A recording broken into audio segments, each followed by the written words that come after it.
The bus rumbled down the road. Inside, students buzzed with excitement. Field trip day, this year's destination Cranbrook Manor. I heard it's haunted, Whispered Josh, his eyes wide. Don't be silly. Scoffed Emily, but a shiver ran down her spine. As the bus pulled up to the gates of the manor, a strange silence fell over the students. The old house loomed before them, dark and imposing.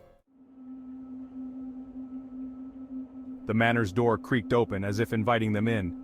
The sound echoed through the empty halls, a haunting melody that seemed to whisper secrets of the past. The heavy wooden door, weathered by time, groaned under the strain, revealing the darkened interior of Cranbrook Manor. It was as if the house itself was alive, breathing and watching, waiting for its next visitors to uncover its mysteries. Dust motes danced in the faint rays of sunlight that pierced the gloom. The light struggled to penetrate the thick, dusty air, casting an eerie glow on the decaying furniture and peeling wallpaper. Each step they took stirred up more dust, creating a ghostly haze that hung in the air. The silence was almost deafening, broken only by the occasional creak of the floorboards beneath their feet. Welcome, everyone. The words seemed to hang in the air, heavy with a sense of foreboding. The sign, old and weathered, was barely legible, yet it carried an undeniable weight. It was as if the house itself was greeting them, acknowledging their presence and perhaps even warning them of what lay ahead. Boomed a voice. It was deep and resonant, echoing through the empty halls and sending shivers down their spines. The source of the voice was unclear, adding to the sense of unease that permeated the manor. It was as if the very walls were speaking, sharing the stories of those who had come before.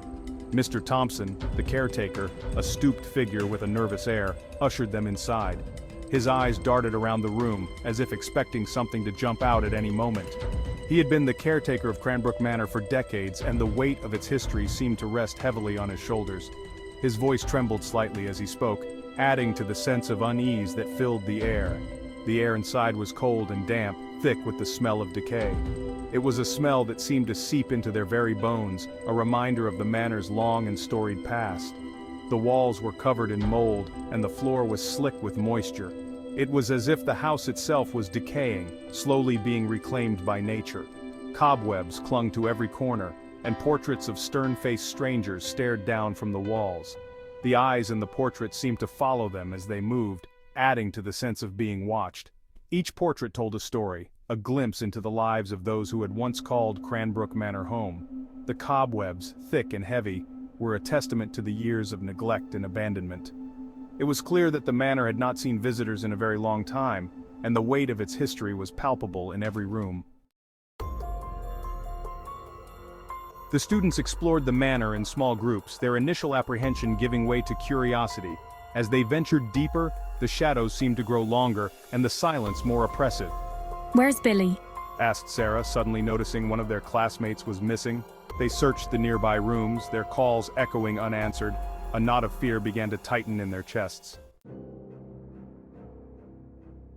Suddenly, a blood-curdling scream pierced the silence, echoing through the night like a harbinger of doom. The sound was so chilling it seemed to freeze the very air around them. It came from the other side of the manor, a place shrouded in mystery and whispered legends. The manor had always been a source of unease, with its creaking floors and shadowy corners. Billy! Sarah's voice rang out, filled with a mix of fear and desperation. She had to find him, to make sure he was safe. Sarah cried out, her voice trembling with emotion. Tears streamed down her face as she called for her brother, her heart aching with worry. They ran towards the sound, their hearts pounding in their chests like a drumbeat of terror. Each step felt like an eternity, the fear of the unknown driving them forward. The hallway was dark, the only light coming from the occasional flickering bulb. Shadows danced on the walls, creating an eerie atmosphere that seemed to close in on them. As they rounded a corner, they came to a sudden halt. The sight before them was both shocking and terrifying, causing them to freeze in their tracks. The floor was littered with broken glass, and a vase lay shattered in the center of the room. It was as if a struggle had taken place, leaving chaos in its wake. The shards of glass glinted ominously in the dim light, a silent testament to the violence that had occurred. Sarah's hand trembled as she reached out, her fingers brushing against the cold, hard surface of the broken vase. She could feel the fear coursing through her veins, a palpable force that threatened to overwhelm her. Her eyes darted to an old family portrait hanging on the wall, its frame covered in dust. The faces in the picture seemed to watch her, their expressions frozen in time. It was a stark reminder of the manor's long and troubled history. Suddenly, a creaking sound filled the air as a door slowly opened. The sound was almost deafening in the silence, sending a shiver down Sarah's spine. She turned towards the source, her heart racing. A shadowy figure stood in the doorway, its form barely visible in the dim light. Sarah's breath caught in her throat as she tried to make out who or what it was. The figure remained still, a silent sentinel in the darkness. Sarah's eyes widened in terror as she stared at the figure. She could feel her pulse quicken, the fear almost paralyzing her. She knew she had to act, but her body refused to move. The rest of the group huddled together, their fear palpable.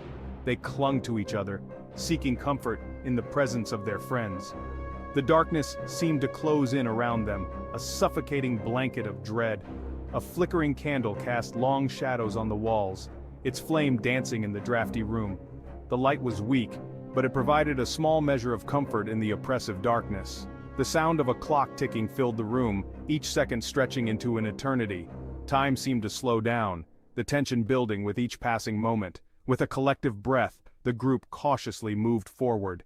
Each step was taken with care, their eyes scanning the darkness for any sign of danger. The fear was still there, but they knew they had to keep going. Sarah reached for the door handle, her hand shaking. She gripped it tightly, steeling herself for whatever lay beyond. With a deep breath, she turned the handle and pushed the door open. The room beyond was empty, save for a single chair in the center. It was an odd sight, the chair standing alone in the vast space. Sarah's mind raced with questions, but there were no answers to be found. Determination filled Sarah's eyes as she stepped into the room. She knew she had to find Billy, no matter what. The fear was still there, but it was now tempered with a fierce resolve. The group followed her, their steps more confident now. They moved with purpose, driven by the need to find their missing friend. The darkness still loomed, but they were no longer paralyzed by fear. As they moved deeper into the room, Sarah's eyes caught sight of a mysterious object on the floor. It was partially hidden, but she could see enough to know it was important. She bent down to pick it up, her heart pounding with anticipation. The object was a small, intricately carved figurine. It was beautiful, but there was something unsettling about it. Sarah turned it over in her hand, trying to understand its significance. The group gathered around, their curiosity piqued. They examined the figurine, each of them trying to decipher its meaning. It was a small clue, but it was something to hold on to in the midst of the chaos. Sarah's resolve only grew stronger. She knew they were on the right track, and she wouldn't stop until they found Billy. The fear was still there, but it was now overshadowed by a burning determination to uncover the truth.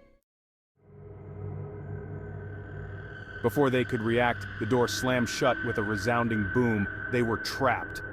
Panic surged through the students. They rattled the doorknob, but it wouldn't budge. They were locked in. Help! Sarah screamed, her voice hoarse with terror, but her cries were met with an eerie silence. Desperation clawed at them. They searched frantically for another way out, their eyes darting around the room. Suddenly, Emily noticed something strange. One of the bookshelves seemed to shift slightly. She pushed against it, and to her surprise, it swung inwards, revealing a dark, narrow passageway. They squeezed through the opening, one by one, into the musty darkness. The air grew colder and they could hear the faint sound of whispers coming from the walls. "Do you hear that?" It's probably just the wind, said Emily, trying to sound brave, but even she couldn't shake the feeling that they were being watched. The passage twisted and turned, leading them deeper into the bowels of the manor. They stumbled over unseen obstacles, their hearts pounding in their chests. Suddenly, they heard the sound of heavy footsteps approaching. They froze, their breath catching in their throats. Run! Shouted Emily, and they took off down the passage, the footsteps echoing behind them. They ran until they came to a dead end. A single heavy wooden door stood before them, the only way out. With trembling hands, they fumbled with the latch. It creaked open, revealing a dimly lit room. As they stepped inside, the door slammed shut behind them, plunging them into darkness once more. They were trapped, with no way out. The air was thick with fear and the smell of decay. "We're going to die here," whispered Josh, his voice trembling. No, we're not. We'll find a way out, said Emily, trying to sound brave. But even as she spoke, she couldn't shake the feeling of despair that washed over her. Suddenly, a voice boomed through the darkness, sending chills down the spines of everyone present. The room was pitch black, and the only sound was the echo of that ominous voice reverberating off the walls. "Welcome, children." His voice was calm, yet sinister, a chilling combination that made the hairs on the back of their necks stand up. The children looked around, trying to locate the source of the voice, but the darkness was impenetrable. A single light flickered on, casting a dim glow that barely illuminated the room. In the faint light, a shadowy figure began to take shape, standing ominously in the corner. The children squinted, trying to make out who or what it was. It was Mr. Thompson, the caretaker, but his eyes gleamed with an eerie light. His usually kind demeanor was replaced by something far more sinister. The children had always trusted him, but now, he seemed like a stranger. "You see, Cranbrook Manor needs souls to feed on." His voice was almost a whisper now, but it carried a weight that made the children shiver. The manor, with its creaking floors and whispering walls, had always felt alive, but they never imagined it needed actual souls. And this year, I'm afraid it's your turn. The realization hit them like a ton of bricks. They were the chosen ones, the unfortunate souls destined to satisfy the manor's hunger. Panic set in, and they began to back away slowly, their eyes wide with fear. The children screamed, their voices echoing through the darkness, a cacophony of terror that seemed to feed the very walls of the manor. Their screams were a symphony of fear, each note more desperate than the last. As Mr. Thompson's laughter filled the room, it was a laugh devoid of any warmth, a sound that seemed to come from the depths of the underworld. The children knew they had to escape, but the manor's doors had already sealed shut, trapping them in its malevolent embrace. Desperately, they searched for an exit, their hands fumbling against the cold, unyielding walls. Every corner they turned seemed to lead them deeper into the labyrinthine mansion, each hallway more confusing than the last. The old portraits on the walls seemed to watch them, their eyes following every move. It was as if the very essence of the manor was alive, observing their every action, waiting for the perfect moment to strike.